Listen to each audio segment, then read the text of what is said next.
hours of community service. Think about that, folks. 27,000 hours. For one person to complete that many hours, he or she would have to volunteer 24 hours a day for over 3 years.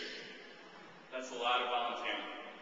You do amazing things. You sit with people with Alzheimer's. You drive out to Gallatin after school to tutor at-risk youth. You mentor refugee children from Burma. You do so many amazing things working with people. I hope that you continue to serve others. In doing so, I think you will find a blessed life and that you'll find your cup along with people. I'm giving out 2 awards today. I gave out 3 awards last week to freshmen, sophomore, and juniors who best exemplified Christian service in their class. All these awards are named after 20th century Catholics, people who lived up to what it means to serve God and God's people. This award for the senior class is no different. It's named after Dorothy Day. I'm not going to go into who she was, but you should Wikipedia her if you don't know who she is. She's a pretty awesome person. Just like Dorothy Day, the person receiving this award has truly lived up to what it means to practice the works of mercy and social justice. She worked on a weekly basis at a place called Clarebridge Cottage, a home for people living with Alzheimer's. She also spent numerous evenings volunteering at the Campus for Human Development, which is a day shelter for the homeless, and is also the place that runs the Room in the Inn program. My friend Emily actually just called me, and she works at the campus this week, to inform me that this young woman, along with some others, were volunteering there on Tuesday. Even though, service hours were due a few weeks ago, this is a sign of a person truly committed to service. Not doing it just for the hours, but continuing to serve, even when school is out. She was a finalist this year for the Mary Catherine Strobel Service Award, which was given by Hands On Nashville.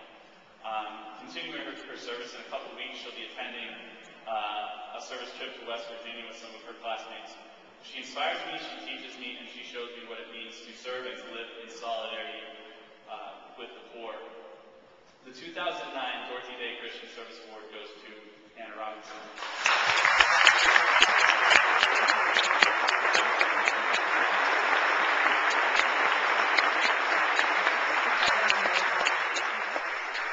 Now, there's a new Christian Service Award this year, which was put together by members of the Board of Trustees last year. They wanted to commemorate our founding headmaster, Hans Broekman, by naming an award after him, and they specifically wanted it to be for Christian service, since we give so many other prestigious awards for everything else already. Now, when I think of Christian service, Mr. Brookman and his bow tie is not exactly the first image that pops in my head. As a matter of fact, I can remember a couple years ago, when some of y'all were freshmen, we were out doing tornado cleanup in Gallatin. Mr. Brookman showed up right about lunch, ate some pizza, and then left. I'm sure he actually had some other things that he needed to attend to. So I shouldn't be so hard on him. After all, he is the man who gave me a job. Twice. But even though he isn't the first person that I think of when I think of Christian service, perhaps he should be.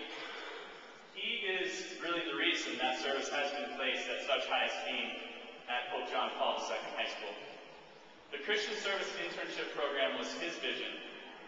And whether you like it or not, there's no denying that some good comes from this. This award, the Hans Brookman Christian Service Award, goes to the person who best exemplifies the works and mission of Christ through service to others. Our recipient transferred to Pope John Paul II High School last year, right when the Christian Service Internship, or CSI program, got up and running.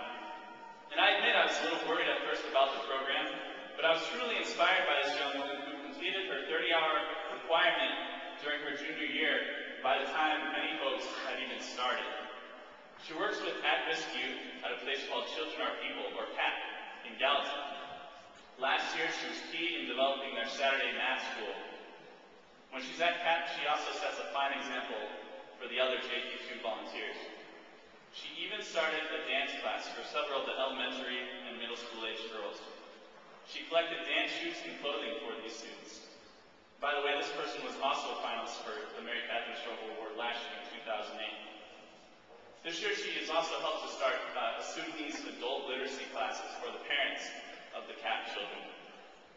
I seriously could go on and on about her commitment to serving others. She always has a smile and a friendly comment and serves her friends, her teachers, her school. But her commitment to the